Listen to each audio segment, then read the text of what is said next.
wish to thank you so much this afternoon for this chance that you have provided unto us, that in one way or another you have given us the way in order that we will have this Bible study this afternoon. Today, Lord, is Thursday, and we are at 4 o'clock in the afternoon. We thank you so much for the fine weather which you have provided unto us and the good conditions of our members who are healthy.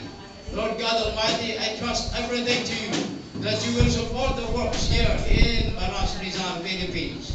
Thank you so much for your wonderful presence during our previous Bible studies, during our overnight prayers, during our Sunday services. We wish to extend our heartfelt thanks and sincere appreciation for everything that you have provided unto us and the blessings which we have received from you. We return all the glory and the thanks to you. Shall we say amen? In the mighty name of Jesus Christ. Amen. Amen. Praise God, mga kapatid, manatili tayo na nakatayo. Praise the Lord. At awitan natin ating Panginoon. At ito'y pangungunahan nating song leader na si Sister Shelo from the praising and worship. Praise God. Praise the Lord. Praise the Lord. Will you shout, praise the Lord? Praise the Lord. Purihin natin ang ating mahal na Panginoon. Pakita natin siya.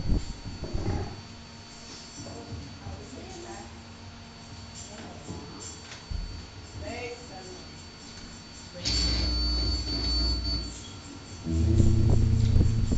The wind is blowing again. The wind is blowing again. Just like the video can.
Will you shout praise the Lord? Praise the Lord. Amen. Praise God. Ngayon mga kapatid, nandito tayo upang mag-aaral tayo ng salita natin buhay ng Panginoon. Praise God. Praise the Lord. Bagong lahat mga kapatid, magpapasalamat tayo sa ating Panginoon. Praise God. Dahil magandang panahon ngayon, praise the Lord. Ibalik natin ang lahat ng mga papulit pasasalamat sa Kanya. Praise the Lord. At isa-isa tayo mga kapatid ay hayag ang ating mga pasasalamat sa ating Panginoon. At ito ay pangunguna ni Sister Monica. Praise the Lord. Praise God, salamat sa Panginoon na proteksyonan na tayo sa dito at ingatan niya tayo sa araw-araw. Amen. Salamat sa Panginoon sa blessing na patuloy pa rin at sa kanyang mga kabutihan. Praise God. Praise the Lord. Clap your hands to Jesus. Praise God. Sister Jenny. Ako ay nagpapasalamat sa ating mga Panginoon na napakabuti niya. Amen. Thank you sa ating mga Panginoon na makulimlim ngayon. At pinupuri ko siya dahil talagang napakabuti niya. Nung Martes na lumuwas si John na yun yung kinento niya sa akin na talagang sabi niya napakabuti daw ni Jesus na sinave sila kasi sabi niya man, naalala ko kasi yung ginagawa mo pagka nadidisgrasya tayo, talagang nagdadasal ka at naniniwala ako.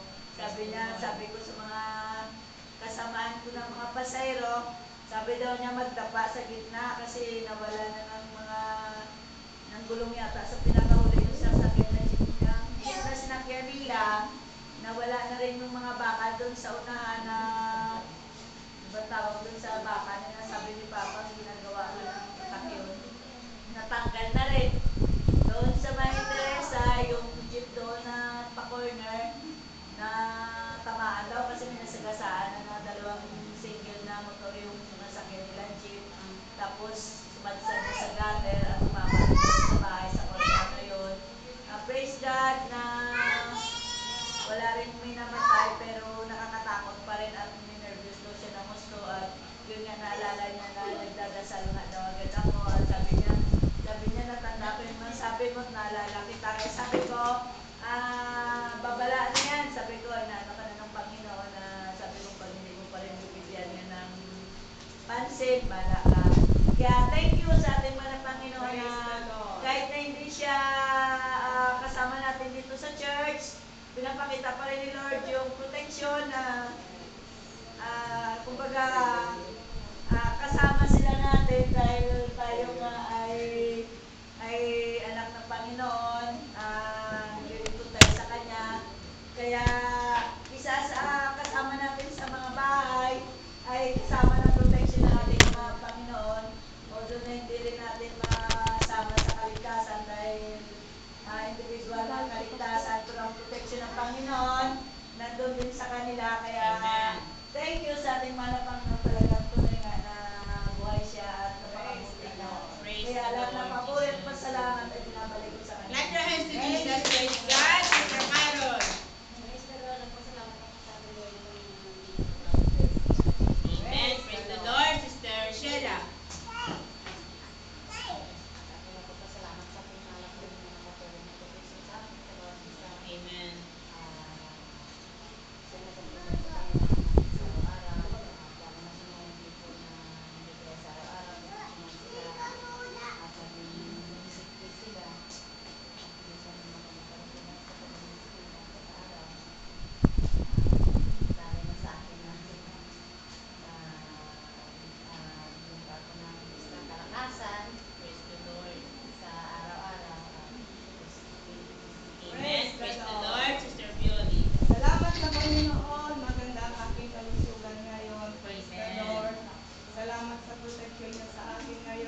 pastor tayo, si Rhea. Amen. Diyan sa Praise likod. the Lord. Saka siya interesado na makinig sa ating Bible study. Amen. Nagpapasalamat din ako na lahat tayo ay nasa mabuting kalagayan. Amen. At purihin ang Panginoon na magandang climate na ngayon.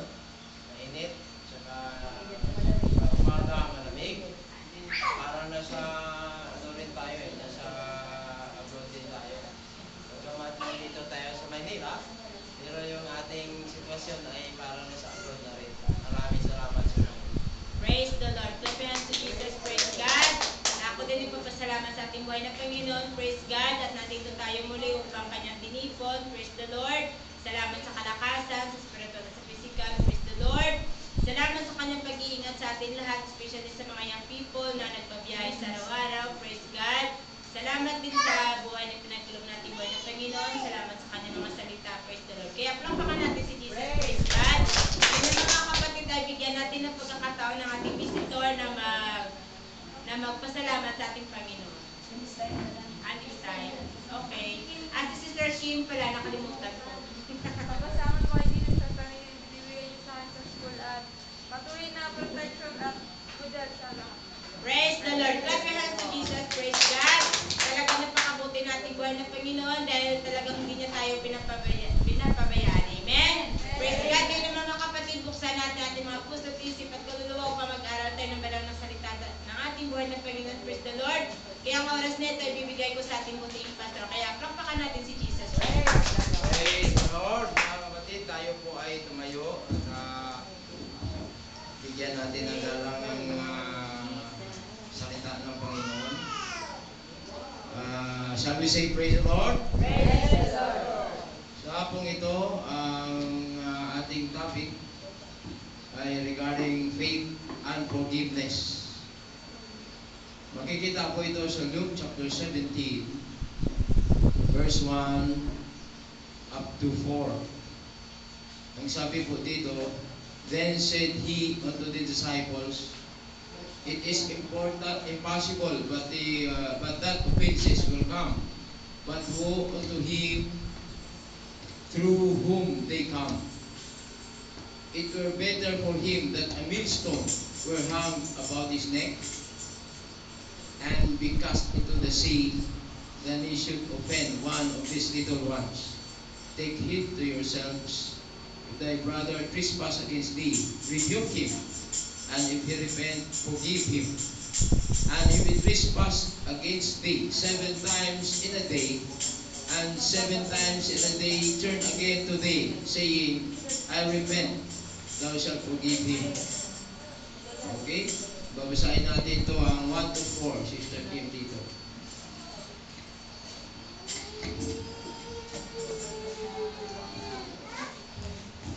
Luke chapter 17 verse 1 to 4. At sinabi niya sa kanyang mga alagad, hindi mangyayari na di dumating ang mga kadahilanan ng pagkakatisod, datapwat sa abang niya o pinanggagalingan.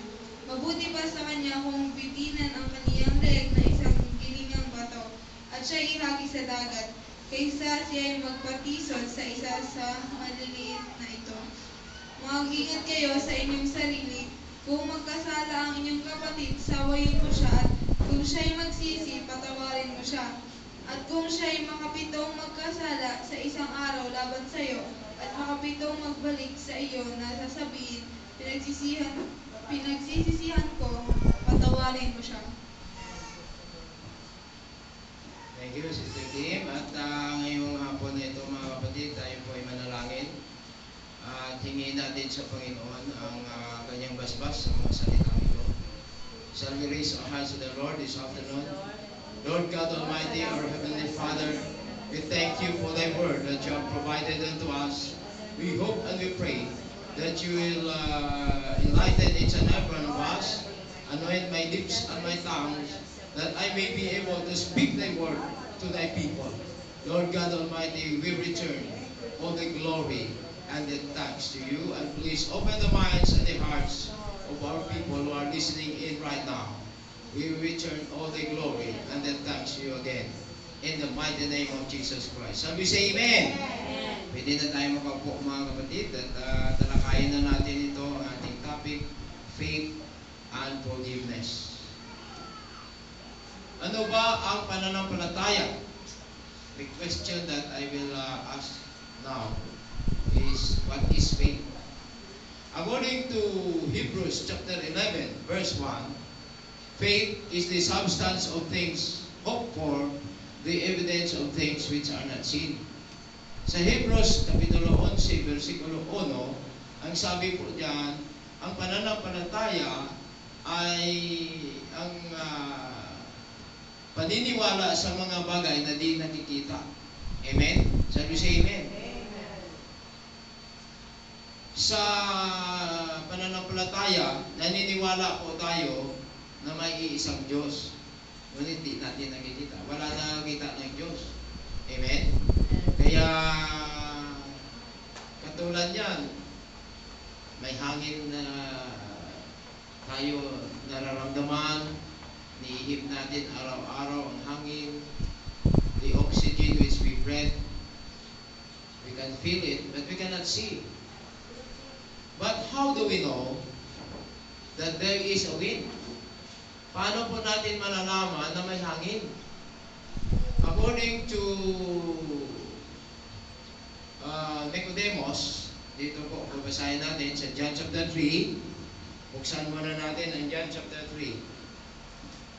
Na nag-uusap si Panginoong Hesus at si Nicodemus para malalaman kung saan ang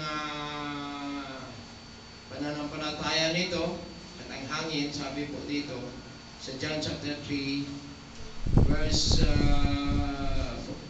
5, Jesus answered, "Verily, verily, I say unto thee, except a man be born of water and of the Spirit, he cannot enter into the kingdom of God. That which is born of the flesh is flesh, and that which is born of the Spirit is spirit. Marvel not that I said unto thee, ye must be born again." Verse 8, "The wind bloweth where it listeth, and thou hearest the sound thereof, but canst not tell whence it cometh, and whither it goeth. So is everyone that is born of the Spirit." Okay, basa dito, Sister Kim. John chapter 3, verses 5 up to 8.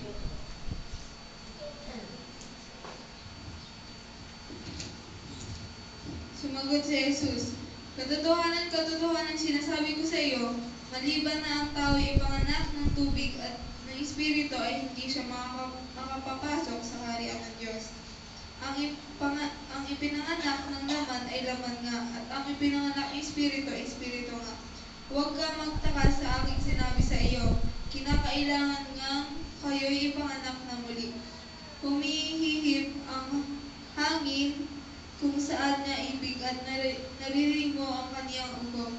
Ngunit hindi mo nalalaman kung saan nanggagaling at kung saan naparoroon, gayon ang bawat ipinanganak ng Espiritu."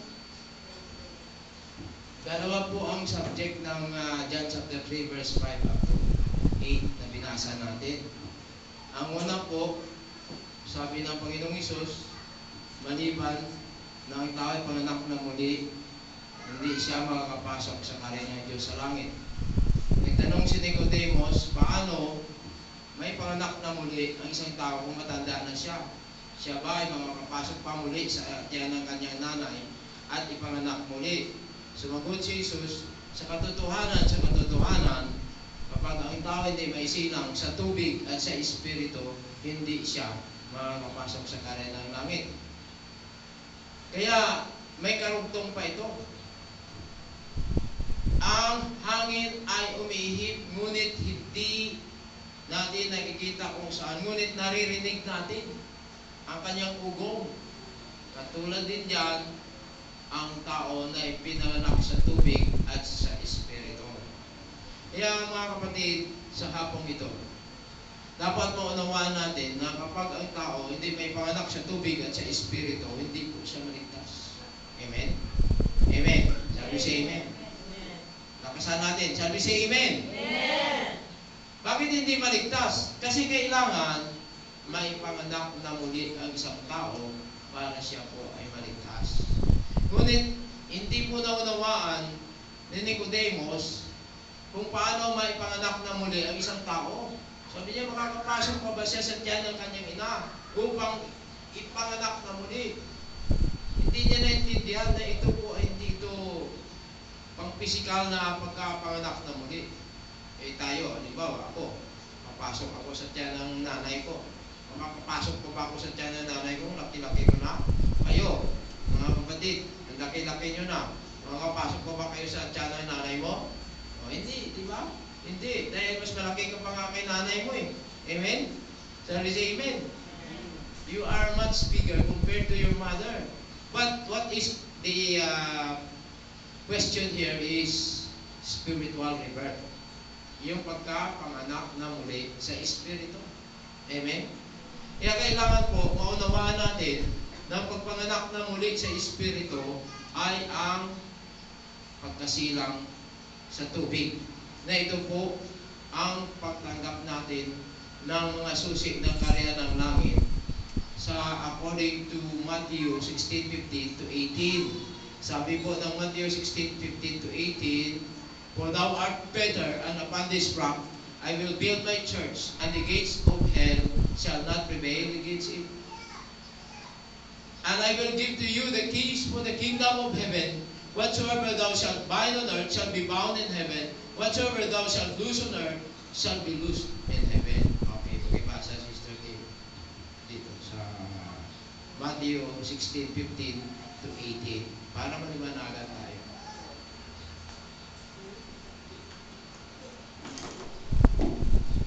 Kaniyang sinabi sa kanila, "Datapwat ano ang sabi ninyo kung sino ako?" At sumagot si Simon Pedro at sinabi, "Ikaw ang Kristo, ang anak ng Diyos na buhay."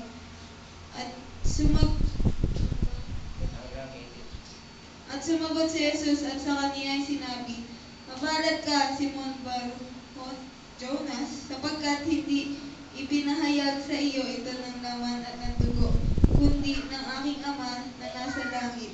At sinasabi ko naman sa iyo na ikaw ay Pedro, at sa ibabaw ng batong ito ay itatayo ko ang aking iglesia, at ang mga pintuan ng Hades ay hindi magsisimpanaig laban sa kaniya. At ibibigay ko sa iyo ang mga susi ng kaharian ng langit, at anumang iyong talian sa lupa ay tatalian sa langit, at anumang iyong kalagad sa lupa ay kakalagad sa langit." Yan, mga kapatid. Maraming salamat, Sister Kim. Ibinigay ng Panginoong Isus ang mga susi. Ito po kailangan natin. Ang mga susi ng kaharian ng langit. Paano natin mabuksan ang ating bahay? Halimbawa, pinadlock mo ang bahay mo. Tapos hindi ka nagdala ng susi. Pagbalik mo, makapasok ka pa ba? Siyempre, hindi na mapasok. Padlock no? Kaya kailangan natin yung susi upang mabuksan ang padlock. Pwede mo rin yung pasukin, pasakit mo. Hindi normal na procedure yan. Ang normal na procedure para makapasok ka sa pintuan, halimbawa pintuan ito ng padlock, may susi kang dala.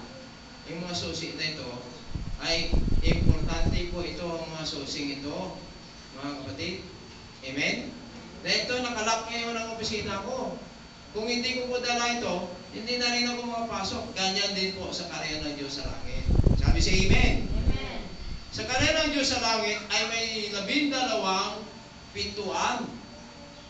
At ang pupuntahan natin doon ay ang mga mansions na sinasabi ng Panginoong Isus sa John chapter 14 na inihanda niya na ang mga mansions. Amen? Naniniwala ba tayo na may mga mansions doon na nakahanda para sa atin? We are going there in order to go to the mansions. Amen? Saan makikita po yun na may mga mansions? Makikita natin sa John chapter 14 verses 1 up to 4. Makibasa dito, Sister Kim. John chapter 14 verses 1 up to 4. Buti pa, dito ka na umupo, oh.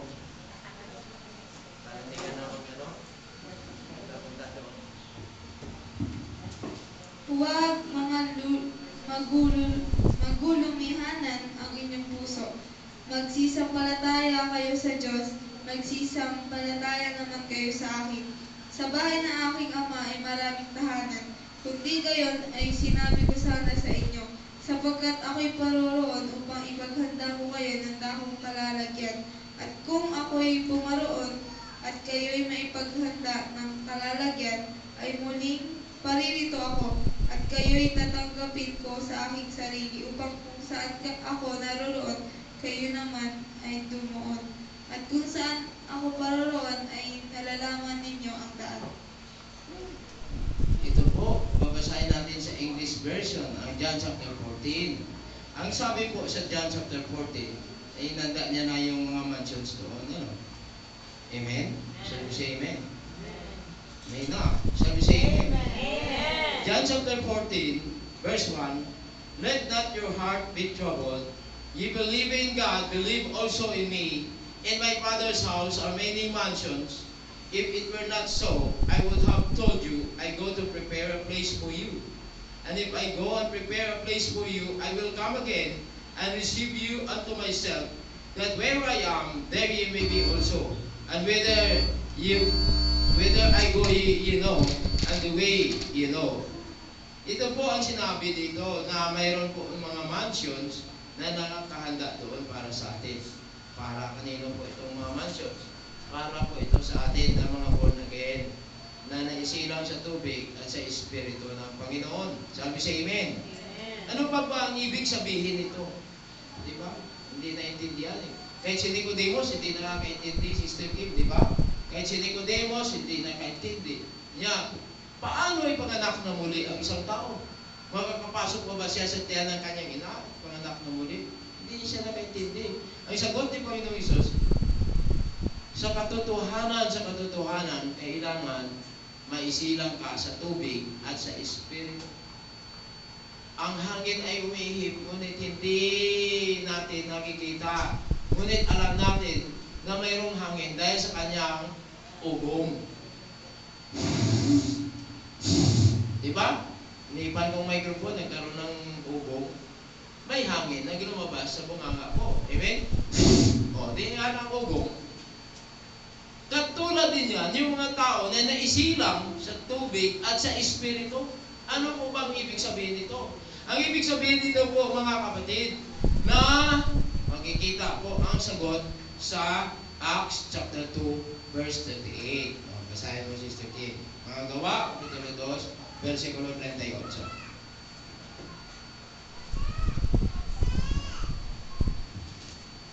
Acts 2:38. At sinabi sa kanila ni Pedro, magsisi kayo at mga bautismo ang bawat isa sa inyo sa pangalan ni Jesucristo sa ikapagpapatawad ng inyong mga kasalanan at tatanggapin ninyo ang kaloob ng Espiritu Santo. Then Peter said unto them, repent and be baptized, every one of you, in the name of Jesus Christ, for the remission of sins, and ye shall receive the gift of the Holy Ghost. Ito po favorite verse natin, ang Acts 2:38. Bakit? Dahil po ang Acts 2:38, ito lang ang paraan para maligtas tayo. Amen? Shall we say amen? Amen. This is the only way in order that a person will be saved if we obey Acts 2:38. Nandito po ang mga susi ng kaharian ng langit. Ang unang susi po, yung binasa ko kanina, ang pananampalataya, faith. Ang faith is the substance of things hoped for, the evidence of things which are not seen. Naniniwala tayo sa mga bagay na di nakikita. Pangalawa po, kailangan po magsisi tayo sa ating mga kasalanan. At pangatlo po, magpabautismo tayo sa tubig sa pangalan ni Kristo Jesus. Pangapat po, matanggap natin ang kaloob ng Espiritu Santo. Paano naman natin, Sister Kim, malalaman na ang tao ay nakatanggap ng banal na Espiritu? Mababasa po natin yan sa mga Gawa, kapitulo 2, versikulo 1 hanggang 4. Acts chapter 2, verses 1 up to 4, in order that we will know how a person can receive the Holy Ghost. At nang dumating nga ang araw ng Pentecostes, silang lahat ay nangagkakatipon sa isang dako at biglang dumating mula sa langit ang isang ugong na gaya ng sa isang humahagibis na hanging malakas at pinuno ang buong bahay na kanilang hinaupuan. At sa sila'y may napakitang mga dilang kawangis ng apoy na nagkabahagi at dumapo sa bawat isa sa kanila. At silang lahat ay nangagpuspos ng Espiritu Santo at nangagpasimulang magsalita ng iba't ibang wika ayon sa ipinagkakaloob ng Espiritu na kanilang salitain. And when the day of Pentecost was fully come, they were all with one accord in one place, and suddenly there came a sound from heaven as of a rushing mighty wind, and it filled all the house where they were sitting, and cloven tongues like as of fire sat upon each of them, and they were all filled with the Holy Ghost, and they began to speak with other tongues as the Spirit gave them utterance. Yan po. Very simple. Na kapag ang isang tao po ay nakatanggap ng Espiritu Santo, siya po ay magsasalita ng iba't ibang wika. Napakasimple. Amen? Napakaraming wika dito sa mundo. Amen? May Chinese, may Japanese, may Americans, may Russians, may Germans, may French. Pero, hindi po wika na pinag-aralan natin doon sa school, kundi wika na ipinagkaloob ng Espiritu sa ating sariling katawan. Na kapag makapasok po siya, ay parang malamig at mainit na bagay ito na nakakapasok sa ating katawan. At tayo po ay napuspos ng Espiritu Santo at nakapagsimula tayo magsalita ng iba't ibang wika ayon sa pinagkaloob ng Espiritu Santo. Shall we say Amen? Tatawag ako ng isa upang magpapatotoo na mayroon po kayong natanggap ng Espiritu Santo. May natanggap ba kayo ng Espiritu Santo? Amen. O, sino makapagpatotoo dito na natanggap mo ang Espiritu Santo? Tawagin natin si Sister Candy. Anong pizza ka, Sister Candy, nakatanggap? Anong nangyari sa iyo? Paliwanag mo dito para sa ating visitor upang mapatunayan na ikaw ay talaga nakatanggap ng Espiritu Santo. Shall we say praise the Lord? Praise the Lord. Oh, sige, Sister Candy. Sister Candy, yan ang pinaka-young natin na dito, youngest member. Praise God, hallelujah. Pagtanggap ng pastor. Pagkamatay sa iyo, Espiritu, anong nangyari sa iyo? Yung pagtanggap ko sa Panginoon na nagpabaptize ako, yung ng year, 97 ba? 97 ako nakatanggap sa Panginoon na baptize. At saka yung nakatanggap ko ng Holy Ghost, matagal 2 taon. Tagal, pero salamat sa Panginoon na binigay sa akin yun dahil sa isip ko, ibigay rin ng Panginoon yung bagay, hiningi sa Kanya. Yung pinusit pa yun sa Bacolod, yan ako nakatanggap, yung pinusit ng si Pastor Han, yung doon, punta, taga-Amerika yun. Doon kami sa, nagpinusit, tapos yung sa gabi na yan, nagtaka ko bakit sa bahay pa lang, wala akong pera, wala akong pamasahe. Pero parang ginaano ko nga makapunta sa church. Nakahanap naman ako ng pamasahe, kaya nga, parang hindi ako magpapakali. Kaya, binibigyan ako ng Panginoon ng Holy Ghost sa gabi na yon. Doon na kami sa, kami simba. Yung naramdaman ko ba yung parang joy ka. Sa kalaki ko noon, kasi malaki ako noon eh. Sipin mo, ikot na daw, parang kasing ba, walang trungko sa inyo dito. Kasi, parang ganun ako, ang laki ko, bakit doon ka? Umikot ako nung umikot. Magaan bang katawan mo, parang hindi mo ma-explicar. Masayang-masaya ka talaga. At makita mo yung parang ang bibig mo. Parang at para maano nila ng dila natin, umikot ng umikot. Kaya nga, salamat ko sa Panginoon, sabi ng marami naman nag-ano sa akin, sabi nila, ay salamat sister, nakatanggap mo ng Holy Ghost, terrible ang rejoice mo, masayang-masaya ka talaga pag matanggap mo ang Holy Ghost na galing sa ating Panginoon. Dahil yan pala ang ano natin, yung protection, siya nagpalaala, lahat-lahat. Kung may ano ka na, may Holy Ghost ka na, ang lahat ang mag-guide sa atin. Bakit hindi tayo ano sa mga aksidente? Dahil ang protection ni Jesus diyan sa atin. Kaya kapasalamat sa Panginoon ang tagal-tagal ko na hanggang ngayon. Patuloy pa rin ako sa paglilingkod sa Kanya. Kaya nga ang saya mo sa Panginoon ka talaga. Salamat. Praise the Lord. This is the evidence. Natawag pa po tayo ng isa para magpatotoo kasi kailangan dalawang witnesses, di ba? Kung baka isipin naman ng ating visitor na tayo gumagawa lang ng pinto-pinto. O may tatawag pa tayo ng isa para mayroong dalawang witnesses na talaga nakatanggap ng banal na Espiritu. Hindi po makikita ang banal na Espiritu pero mayroon pong nararamdaman ka na hindi mapapaliwanag na kaligayahan. Sister Jima, magpatotoo ka dito. Praise the Lord. Palakpakan natin ang Panginoon.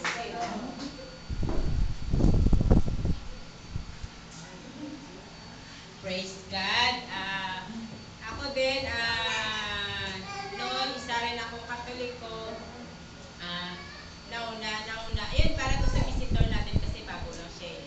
Nga, nauna sila ni Nanay, Apostolic, praise God.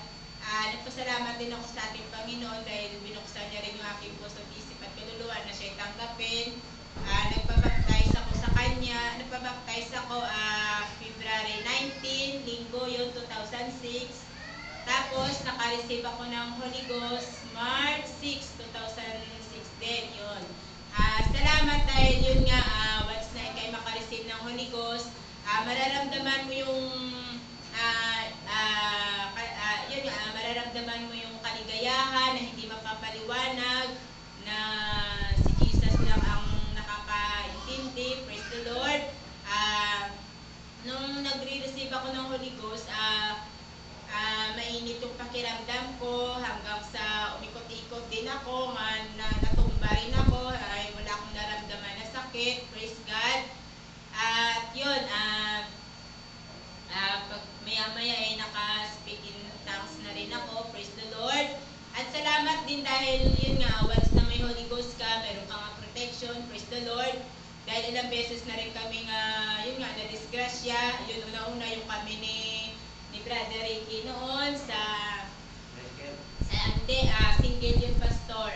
Sa Mercury kami noon nagbabiyay kasi nga mamamalingki kami.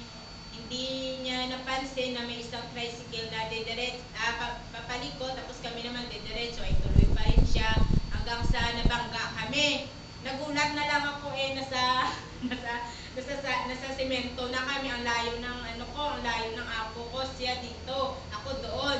Pero wala akong hindi ako masyadong nasaktan. Yun si Brother Ricky talagang napuruhan.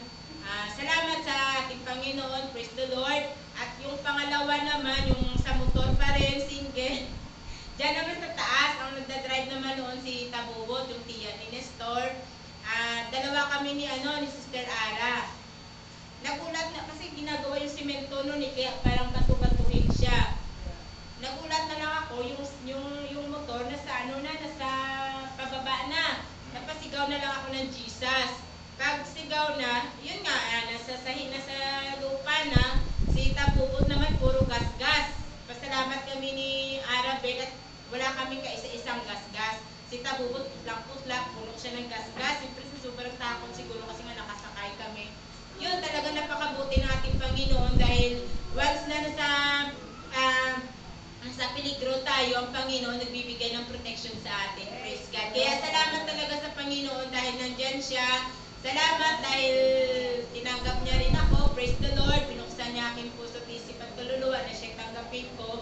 Masarap once na tayo na sa Panginoon, anuman mga problema, mga pagsubok, pero ialay lang natin sa Panginoon, hindi tayo pababayaan. Praise God. Kaya nagpapasalamat ako sa ating buhay ng Panginoon. Praise the Lord.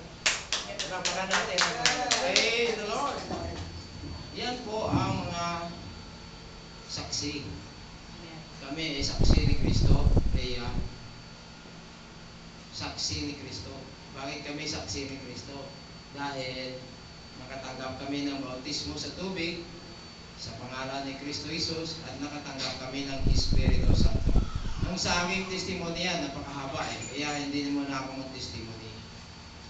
Mayroon pa tayong isang witness.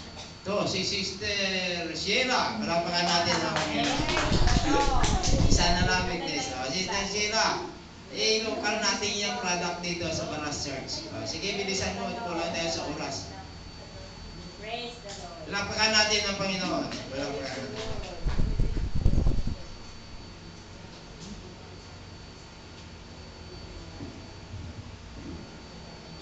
Praise the Lord na ako din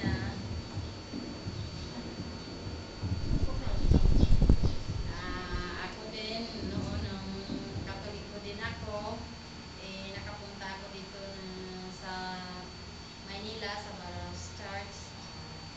Will ni Jesus na dito ako dalhin. Nagsamba ako sa kanya na dito. Sumasama ako sa kanila ni Sister Jima.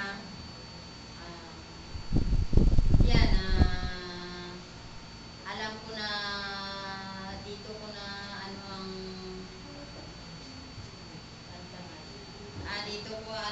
dito ko naramdaman na totoong talaga na si Jesus ang nagpaano sa akin, nagpaalala sa kanya na tanggapin ko siya. At yan, nagsamba ko sa kanya noong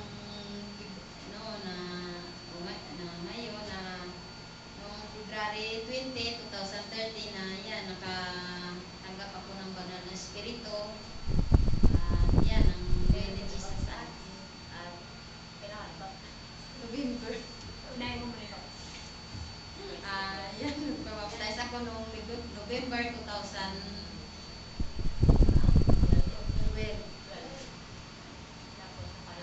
Tapos na yan, 2013 naka-receive ako ng Holy Ghost na birthday ni Sister Marge. Yan ang February 20. Yan ang gift niya sa akin. Ano nangyari sa'yo nang tinanggap mo? Yan, dito ako sa harapan kay Jesus na yan, tumawag lang ko sa kanya na gusto ko na makareceive ng Holy Ghost. Yan, will ni Jesus na binigay niya sa akin na yan, lilipad ako para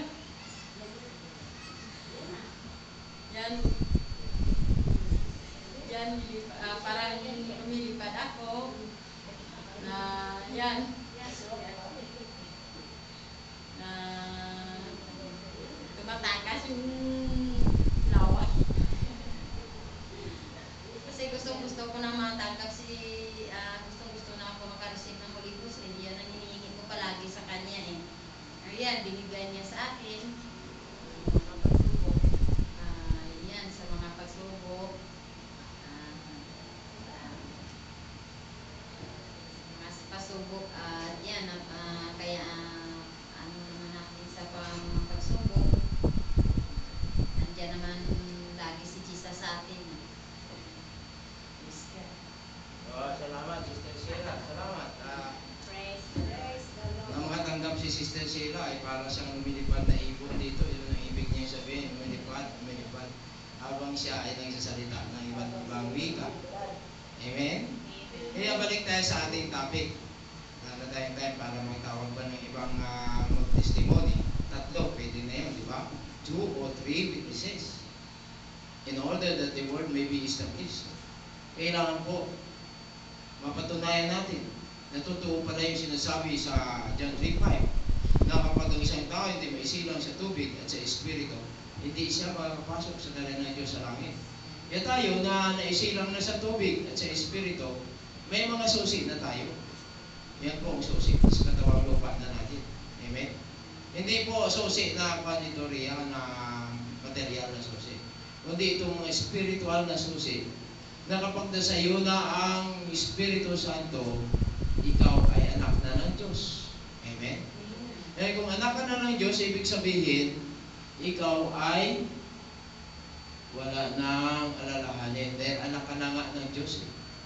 According to John chapter 1 verse 12, ang sabi po ng John chapter 1 verse 12, babasahin natin upang mapatunayan po na tayo po ay anak ng Diyos kapag nakatanggap tayo ng bautismo sa tubig at sa Espiritu. Ang sabi po ng John chapter 1 verse 12, babasahin ko dito, pagkatapos babasahin naman natin sa Tagalog version. Ito po ang John chapter 1 verse 12. Sabi po dito, mga kapatid, babasahin natin. But as many as receive Him, to them gave He power to become the sons of God, even to them that believe on His name. Di ba sa dito, Sister Gemma? Manis na si Sister Kim? Si